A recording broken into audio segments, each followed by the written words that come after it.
Actores del lado oculto del arte. Creadores entre sombras.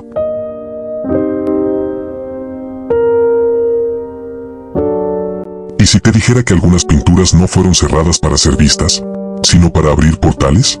Hay cuadros que no solo representan la oscuridad, la invocan, obras que no decoran salones, sino que vigilan almas.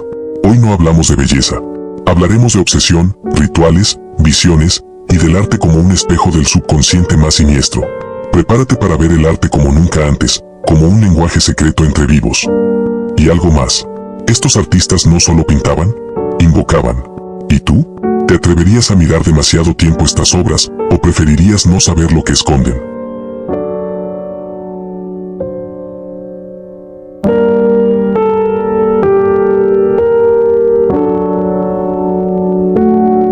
Remedios Varo, la alquimista del surrealismo. Remedios Varo no solo pintaba, codificaba conocimiento antiguo con símbolos visuales.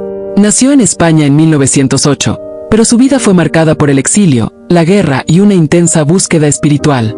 Desde pequeña, su padre, ingeniero, la educó en mecánica, dibujo técnico y geometría. Y eso marcó su estilo para siempre. Sus cuadros parecen diagramas sagrados de una máquina cósmica. Pero aquí viene lo fascinante. Antes de dedicarse por completo al arte, estudió en la Real Academia de Bellas Artes de San Fernando en Madrid, la misma donde estudió Dalí. Y más adelante se unió a los círculos surrealistas en París, donde conoció a André Breton, el padre del surrealismo, y también a Leonora Carrington, con quien formaría un vínculo mágico. En México, Remedios mezcló arte, ciencia, alquimia, astrología, cábala, misticismo medieval y literatura esotérica. ¿Sabías que una de sus pasiones era la telequinesis y los viajes astrales? En sus cartas privadas decía que algunas de sus obras no eran suyas, sino que las visualizaba en sueños lúcidos que se sentían demasiado reales. Una de sus pinturas más icónicas, La creación de las aves, muestra a una mujer ave que combina música, luz, geometría y alquimia para crear seres nuevos. Muchos interpretan esta obra como un ritual oculto disfrazado de fantasía visual. En varias entrevistas se negaba a explicar sus cuadros. Decía, no hay nada que decir. El que ve, entiende. El que no ve, no está listo. ¿Crees que Remedios estaba canalizando algo más allá de su mente? ¿Y si sus cuadros son mapas para despertar algo dormido en nosotros?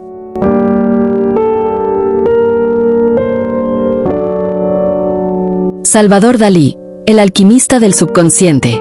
Dalí era un genio, sí, pero también era un mago del espectáculo, un ilusionista del inconsciente.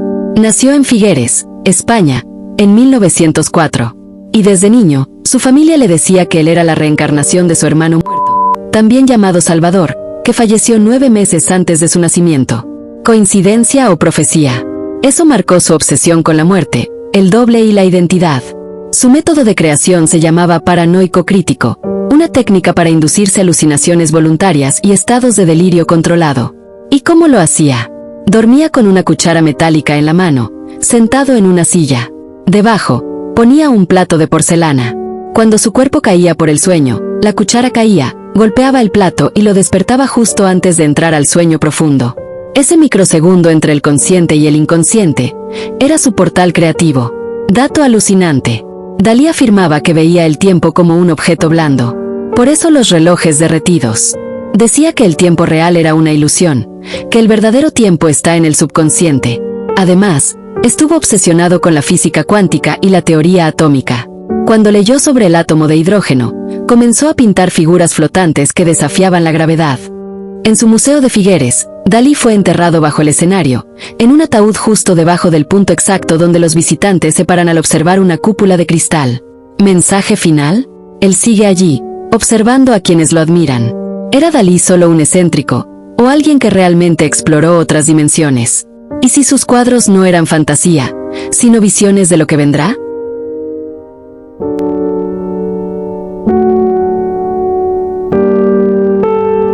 Francis Bacon, el pintor del grito humano sin voz. Francis Bacon no quería que ames sus cuadros. Quería que te descompongan, que te dejen sin aire, que, aunque quieras mirar a otro lado, algo en ti no te deje hacerlo. Nació en Dublín, Irlanda, en 1909, y su vida fue una mezcla de tragedia, caos, y una sensibilidad casi sobrenatural para capturar lo que no se puede explicar con palabras. Desde joven vivió con conflictos internos. Era asmático, homosexual en una época de brutal represión, y fue expulsado de su casa por su propio padre, quien lo despreciaba. Muchos creen que ese exilio emocional marcó su arte para siempre. Porque Bacon no pintaba personas. Pintaba la fragilidad de ser humano. El cuerpo como campo de batalla. En sus cuadros, los cuerpos aparecen retorcidos, mutilados, deformes, pero vivos. Hay gritos, torsiones imposibles, carne que se derrite o se comprime contra la nada. Es como si sus pinceles capturaran el alma, justo cuando se rompe. Su serie más famosa, Los retratos del Papa Inocencio X, es un ícono del arte perturbador. Inspirado en el retrato clásico de Velázquez, Bacon lo transforma, lo sienta en un trono, pero encerrado en una jaula de líneas, gritando tras una cortina translúcida, como si su poder fuera una prisión, no un privilegio. Quería pintar el grito más que al Papa, diría después. Y lo logró. El caos como método. Su estudio en Londres era un desastre apocalíptico. Pintura seca en el piso, latas abiertas, cientos de recortes, fotografías de cadáveres, accidentes de tráfico, heridas quirúrgicas. Todo mezclado, la verdad desnuda del cuerpo, sin filtros. ¿Y si sus cuadros no fueran solo expresión, sino exorcismo? Hay quienes dicen que sus obras parecen alucinaciones atrapadas en lienzo, como si hubiese canalizado imágenes de algo que nosotros no podemos ver, pero él sí. Ahora te pregunto a ti, ¿puede el arte ser bello cuando nace del horror? ¿O el verdadero arte no busca gustar, sino despertar?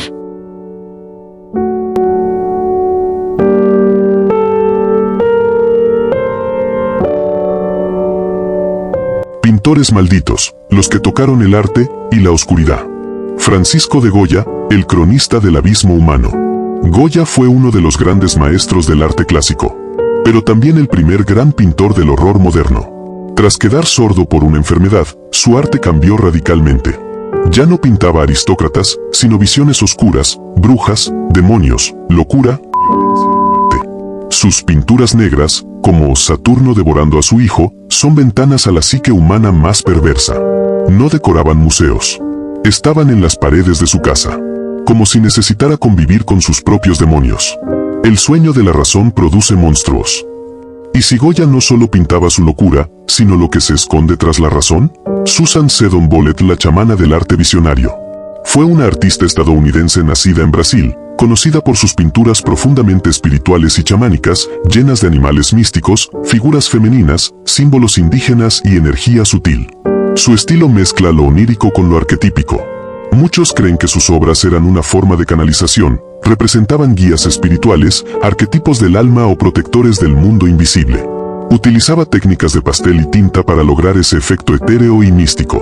Pintar era su ritual. Cada trazo era una oración. Y así llegamos al final de este viaje por el lado oculto del arte. Hoy no solo hablamos de pinturas. Hablamos de portales, de símbolos, de visiones. De Dalí, el alquimista del subconsciente. De Remedios Varo, la maga que soñaba con geometrías sagradas. De Francis Bacon, el pintor del grito silente. De Susan Seddon Bollet, la chamana del alma. Y de Goya, el maestro que se atrevió a pintar a los monstruos, cuando todos cerraban los ojos. Ahora te pregunto, ¿te atreverías a colgar uno de estos cuadros en tu habitación? ¿O preferirías no saber lo que podrías despertar? Si alguna de estas obras te estremeció, dale like. Si te quedaste con ganas de más arte prohibido, ciencia oculta e historia desde otro ángulo, suscríbete. Y si conoces a alguien que necesita ver el arte con otros ojos, comparte este video. Solo aquí, en Podcast Studios, donde el misterio se vuelve imagen. Nos vemos en el próximo episodio.